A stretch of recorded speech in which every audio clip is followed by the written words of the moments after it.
Tokrat bom predstavila skeniranje občutljivega gradiva. V mikrografiji se že vrsto let ukvarjamo tudi z digitalizacijo specifičnega gradiva. To je lahko na različnih nosilcih, na papirju, paus papirju, pergamentu, mikrofilmskih trakovih ali negativih. Na tem področju sodelujemo z veliko večino arhivov, knjižnic ter muzejev v naši državi. Tovrstne projekte izvajamo na naši lokaciji ali pa skenirne postaje postavimo na lokaciji naročnika.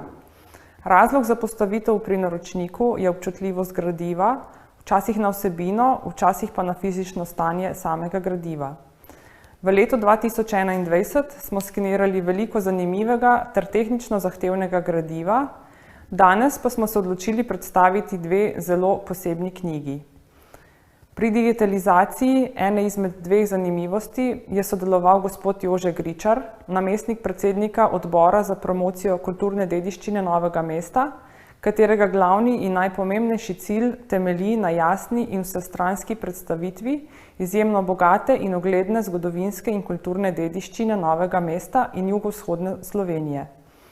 O tem nekoliko kasneje. Najprej pa se nam bo pridružil gospod Gričar, s katerim smo sodelovali že pred časom, in sicer z digitalizacijo knjige Ilke Vašte Gričarji. Knjiga je v fizični obliki dostopna v omejenem številu, zato sta se zakonca Gričar odločila za digitalizacijo. Po upravljeni digitalizaciji smo gradivo dali na več CD-jih ter datoteke dodali na naš varni portal mFiles. Zakonca sta sorodnikom ter ostalim zainteresiranim poslala link, iz katerega so si potem doma naredili prenos PDF ter ostalih datotek lokalno na računalnik in lahko pričeli z branjem. Digitaliziranje gradiv, ki so povezana s kulturno dediščino, je izjemno pomembno. Pomembno je predvsem iz dveh razlogov. Da se mnogi dokumenti sploh ohranijo, ker so obsojeni na to, da lahko propadajo, in drugo, da so na voljo vsem tistim, ki so za njih zainteresirani v Sloveniji, po svetu, kajti ko je enkrat digitalizirano, je na internetu in ta seže po celem svetu. Ta primer, kaj pomeni digitaliziranje, sva midva preizkusila v živo 2 leti tega v primeru knjige, ki ima naslov Gričarji, pisateljice Ilke Vaštetove Porodo iz Novega mesta. Moja žena je bila s tem zelo povezana, bo rekla par besed o tej knjigi. Lahko kar pokažeš. Kar pokažemo, ja. Torej, to je Ilka Vašte, Gričarji, to je rodbina mojega moža iz časa. Ilka Vaštetova je to zelo lepo popisala. Zame je to izjemna zgodovinska knjiga Novega mesta, življenja tam, prebivalcev in v povezavi z njegovimi predniki v časa Primoža Trubarja. Zakaj sva to knjigo dala digitalizirati? Skoraj morala dati. Skoraj morala dati, ja. Veste kako, jaz sem to knjigo brala, sem bila že kar nekaj let poročena z Jožetom in potem sva začela dobivati vnuke in meni je bila zgodba sama, način pisanja, zgodovinska dejstva zelo zanimiva in sem rekla, 5 vnukov imamo, lepo bi bilo, da bi vsak vnuk dobil to knjigo za 10. rojstni dan. Mogoče je bilo to malo zgodaj, 10. rojstni dan, morda bi bil 15 boljši, ampak ne, 10. Zadala sem si nalogo, da po antikvariatih, po bukvarnah to knjigo najdem in sem uspela. Vsak od najinih vnukov jo je dobil za 10. rojstni dan.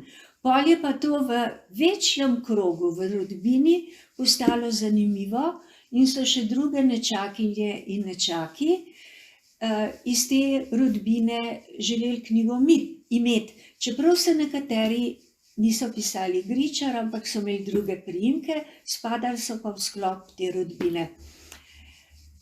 In tako sva potem ugotovila, Jože je ugotovil, da bi bilo treba to digitalizirati, ko so se te časi približali, ko je bilo to možno in je bilo to kdaj narejeno, pol 2 leti nazaj.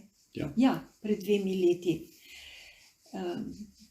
In to je to. Knjiga je na voljo vsem ljudem danes, ne samo tistim izbrancem, za katere sem se potrudila pa jo našla.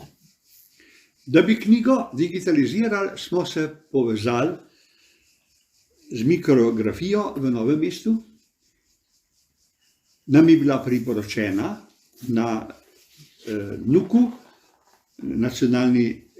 Narodni univerzitetni knjižnici, kot podjetje, ki take stvari lahko opravi, take storitve. Bila sem zelo zadovoljna, kako so to knjigo digitalizirali, jo dali na voljo na internet. In to je bila nama osebno izkušnja, kaj pomeni priti iz gradiva na papirju do gradiva, ki je na internetu lahko na voljo vsem. In misliva, da je to nekaj, kar je treba vsem priporočati. Da se to lahko zgodi, hvala Bogu, da imamo tako firmo v Novem mestu, ki to dela in seveda na podlagi naših izkušenj jo toplo priporočava, da bi se to čim bolj masovno počelo za vse, kar je digitalizacije potrebno in vredno. Sedaj pa nekaj več besed o prvi zanimivosti. Z gospodom Gričarjem smo v sodelovanju z mestno občino letos poskenirali zelo pomembno knjigo za Novo mesto. Knjigo hrani frančiškanski samostan, ki v svoji 500-letni zgodovini skriva marsikatero zanimivost. Njihova knjižnica velja za najstarejšo v Novem mestu. V knjižnici se nahaja več kot 20.000 enot. Več o projektu bo povedal pater Tomaž Hočevar, predstojnik samostana. Na pobudo odbora za promocijo kulturne dediščine Novega mesta, katerega član sem tudi jaz, smo se odločili za digitalizacijo nekaterih knjig, tudi zaradi gospoda Gričarja, ker je nekako navezal stik s podjetjem Mikrografijo in so nam to dejansko omogočili in se v tem tudi zahvaljujem gospodu Gričarju, Mikrografiji in vsem, ki so podprli ta projekt za to dobroto oziroma za to dobro delo.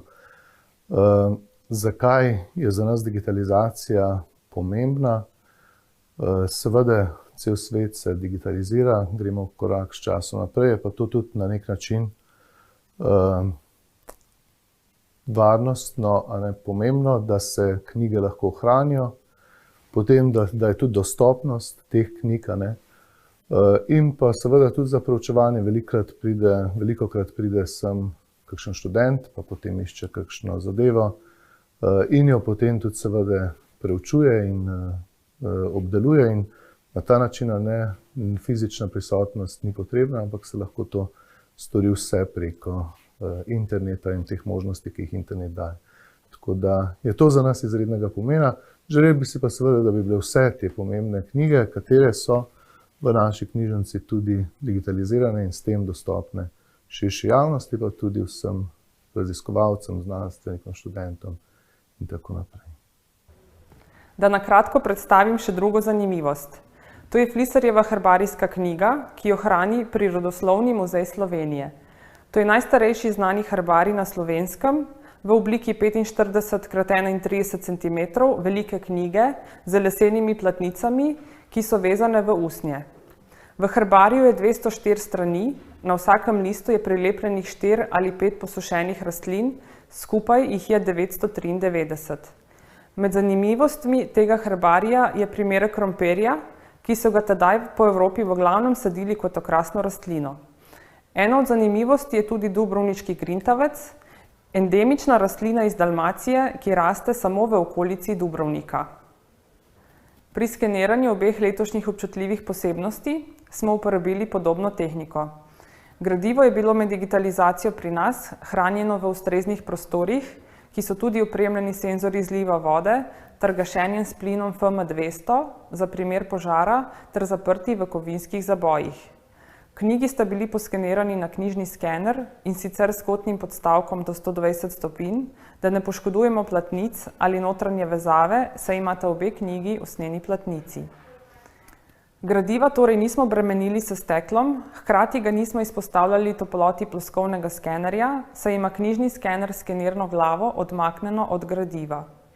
Pri skeniranju so bile uporabljene optimalne programske nastavitve, ki jih skener omogoča, med drugim poravnava strani, korekcija osvetlitve, kjer korigira sence na sredini vezane knjige, ter prekrivanje prstov, ki je sicer funkcija, ki prekrije oziroma odstrani prste, ki se pojavijo na posnetku takrat, kadar je potrebno knjigo pri skeniranju držati. Za konec najlepša hvala Prirodoslovnemu muzeju, Mestni občini Novo mesto ter Frančiškanskemu samostanu za zaupanje. Hkrati bi se zahvalila za zaupanje tudi ostalim strankam, ki nam zaupajo in s katerimi sodelujemo že vsa leta.